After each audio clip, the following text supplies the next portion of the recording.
To be aware of your circle and be aware of the type of people that you entertain and the people that you keep around, because there's a lot of low vibrational people walking around and they really don't know how to elevate themselves. And that's why you'll see there's always some drama going on in their lives, like always a problem, always an issue, always something. I've had to check my vibe lately because I feel like I've been attracting a lot of I've been allowing and in a sense attracting a lot of low vibrational energy. Just, things are going to happen. That's a part of this journey. So that's not to say that just because something happens to you means that you're vibrating low. Sometimes spirit presents us with opportunities to grow and to learn.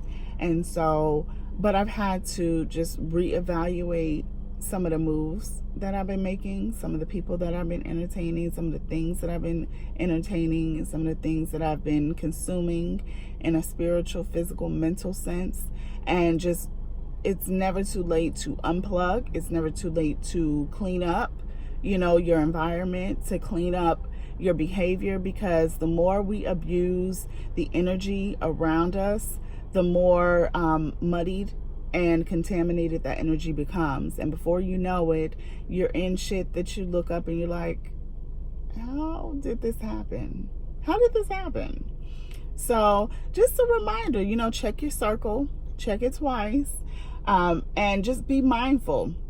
Sometimes low vibrational energy isn't just people that keep up shit. Sometimes low vibrational energy is people that refuse to elevate themselves and refuse to evolve, and they just are consumed with everybody else's drama, with everybody else's problems, but not attending to their own spirit, mind, and body. And we have to be careful, because it's easier than people want to give credit to enter a lower vibrational frequency, and it takes deliberate work to stay elevated, to continue to evolve yourself.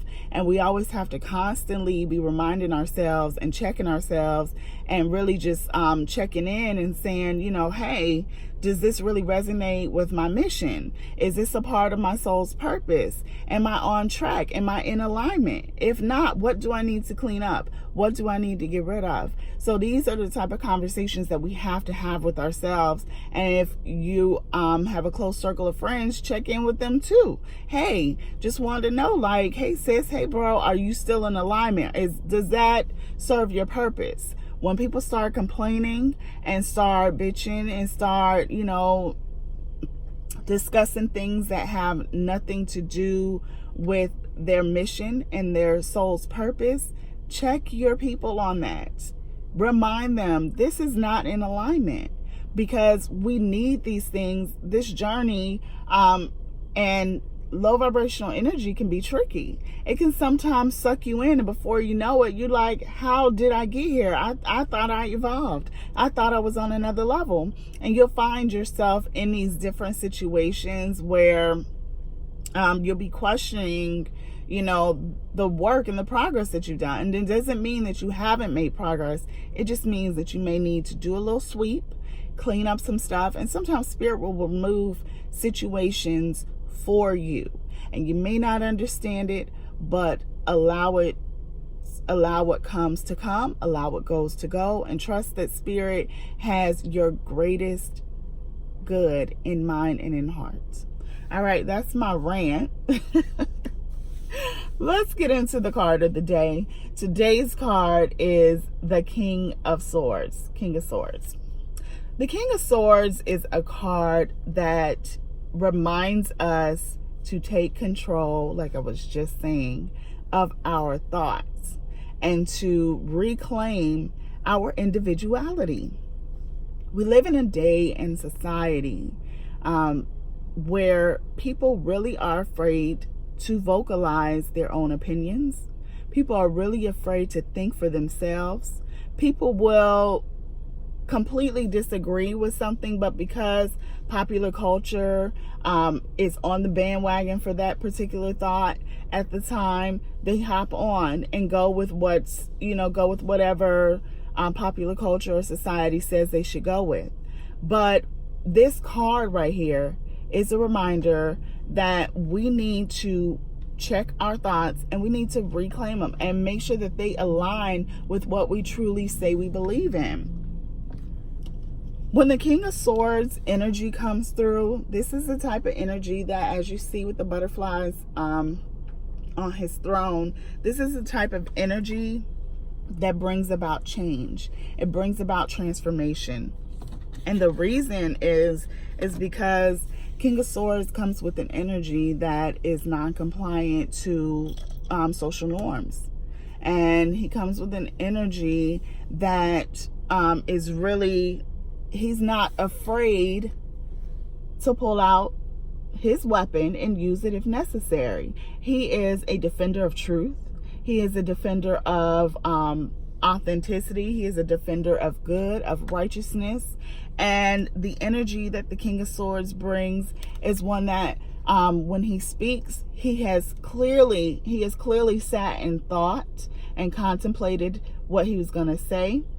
He has sought guidance from people that he trusts. And when he says something, he means what he says and he stands by it. And we could take a lesson, I know I personally can, from the King of Swords, because we need a lot more of that energy around.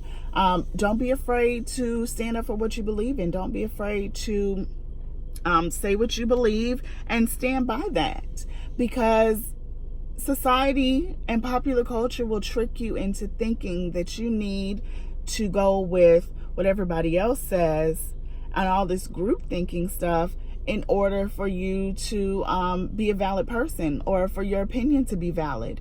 And the problem with that is that a lot of times we get into all this group thinking and these group opinions, and we lose our individuality.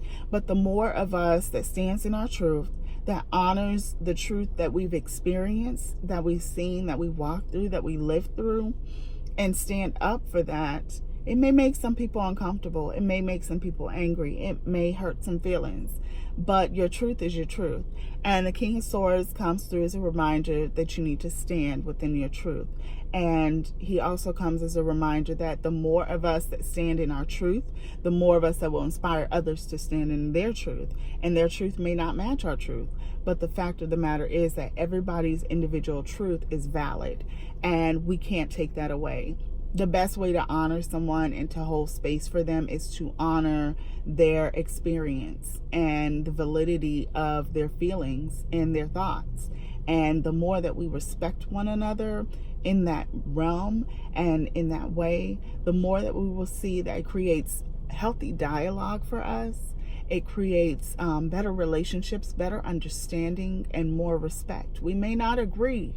We may not see eye to eye, but the King of Swords comes as a reminder that it is time to stand within the truth. Stand within your truth. Also, I'm going to wrap this up. The King of Swords is also a reminder that your story and your experience at some point in time needs to be shared. It needs to be shared because you didn't go through those things just to go through them alone. Each of us individually has an assignment, and we go through various aspects of our journey. But the beauty in that is that when we come together and we share our stories, we inspire one another, we encourage, we motivate, we may help somebody step away from the ledge when they were ready to give it all up. So don't hold your story back. Allow your story to be shared as spirit, moves you to do so. But stand in your truth. Stand in your truth and do so unapologetically, because the more of that we share and do, the more change that can be brought about. Our oracle card can be seen on my IG stories today, so I will share the oracle card there. And I gotta go. I'm out of time. Love you guys. Peace.